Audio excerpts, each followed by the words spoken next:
Todd is an electrician from Montana and has an amazing story to share with us today. Stay with me through his story because it is just so incredible and inspiring to see what this man has done. I was a couple 100 pounds when I was 5 years old, and it just kept growing. And when I hit my peak when I was 14. I was working in the field by then because we were broke.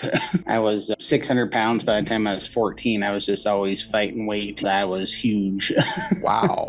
Todd began suffering the effects of weight at a young age. Yeah, probably when I was like 13, 14, 15. I was having kind of sleep apnea and lung problems. His doctors thought that bariatric surgery was the answer. They always wanted me to get gastric bypass surgery. That was always like the main thing that they were pushing, but I never wanted to do that. My mom had gastric bypass and my sister had the gastric sleeve, and it didn't work for either one of them. Todd has been on many diets and has lost weight, but never in a way that he could be maintained. He has always ended up gaining the weight back. He would get frustrated with the diets and resorted to just not eating or eating very little. Yeah, just every time, not eating or eating very little. And I was basically I didn't know these terms at the time, but I was either doing OMAD or the biggest one I ever lost, I got down to 337 pounds. That's the lightest I've ever been in my adult life. And that was a 17-month diet where I ate twice a week, and each time it'd be below 1,000 calories. So I was eating 2,000 calories a week, and I did that for 17 months. But every time,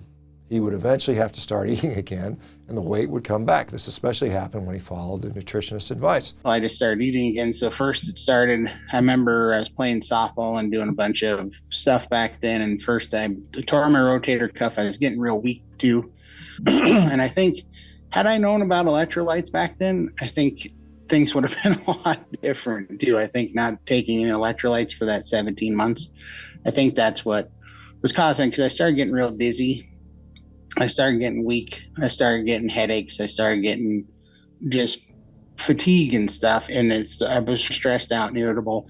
I didn't know why all these things were going on. And also I got married about that time, and my wife can't not eat anymore. So she decided she was going to follow the nutritionist guideline and that they'd set that I'd been dealing with, and she was going to make it. And I was going to be way more strict on this stuff. And she was going to cook rice and pasta and whole grain pasta and all this stuff. And man, the weight came back on so fast, it was insane. Todd found that eating carbohydrates would also trigger his addiction to soda, adding even more sugar and calories to his diet. So overall, despite all these diets, he continued to gain weight up to a peak weight of well over 700 pounds.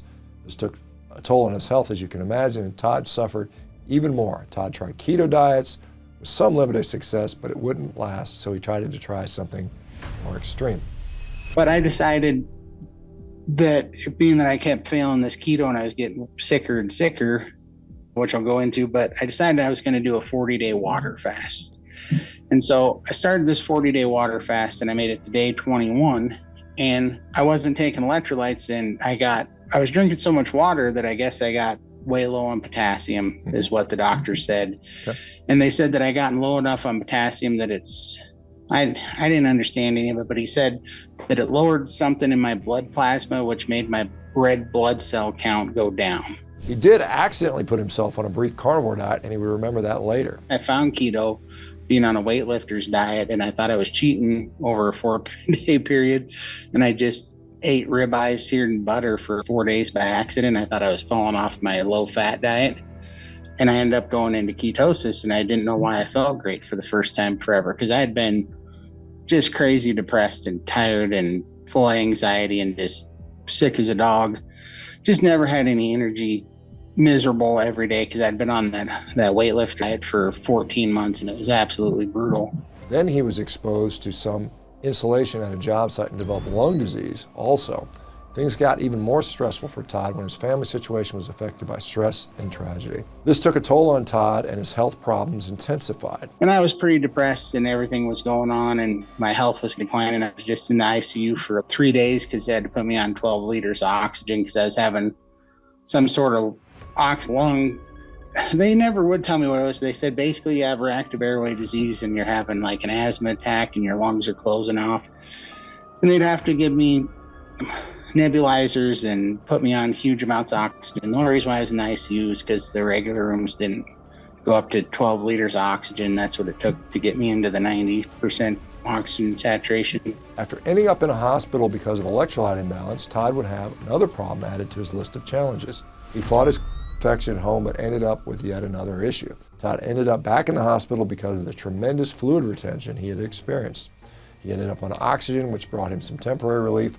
But despite the oxygen, Todd's world was closing in, and he felt that he might actually die. When my dad and brother passed away, they were living with my mom, and that was when they passed away. My mom was by herself for the first time ever in her life, because she married my dad when she's like 17, and I had just gotten divorced like 8 months earlier.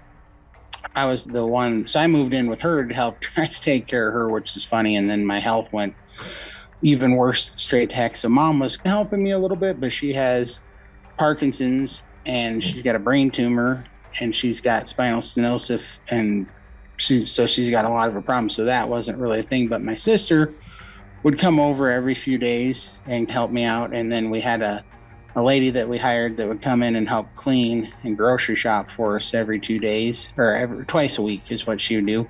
So I set up this world right around me, and that's where I just worked from. But I was sitting here watching mom struggle inside, trying to help mom, but I really couldn't even get out of this chair at this point. This was why I did things like go on a 40-day fast. I was getting desperate, and things had to come to a head. And I was really, after COVID, every day that I would fall asleep, I wasn't sure if I was going to wake up. I can't even begin to tell you what kind of death I felt and looked like. He had hit an absolute rock bottom and decided to give it one last fight.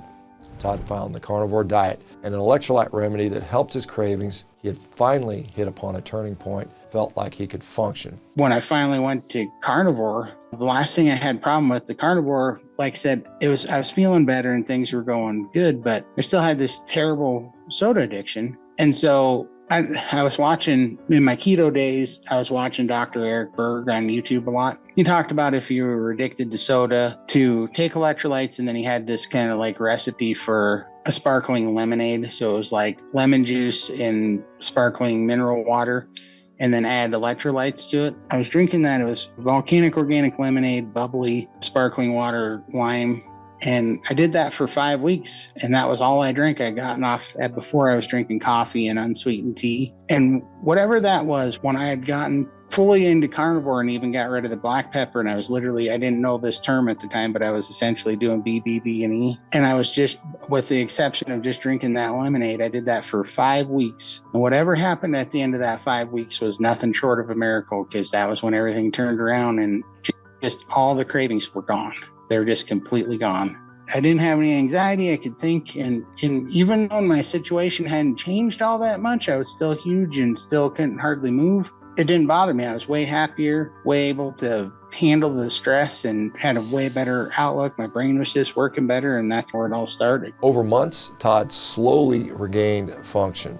That added up to about 300 pounds weight loss for Todd. Just amazing. So what do Todd's doctors have to say about his progress? Oh, one time I didn't go in, it was a Zoom call. But what was funny was, I was down 215 pounds at the time when I called him and we had our checkup. And up until this point, he was pretty much resolved that I was just going to have to get gastric bypass. And then I tell him what I'm doing. And it's just like the amount of weight that I lost went over his head, and he didn't even hear it. It just went in one ear and out the other. I said, but I'm feeling great. And he goes, I'm worried about your diet. Somehow that just doesn't really surprise me. Again, I often am just shocked by the lack of curiosity that these physicians have. I guess they're just too brainwashed. He has found others online and is building a community of very obese people who are finding out that they can recover by using a carnivore diet. So here's another absolutely amazing health journey. Todd has essentially saved his own life through a carnivore diet. I just love hearing these types of successes, and I'm blessed to hear stories like this very, very often. I will say that Todd's health journey with a low-carb diet using fatty meat as a staple food would have been easier if he had access to a health coach and supportive medical providers. And that's why we have put together my company, Revero.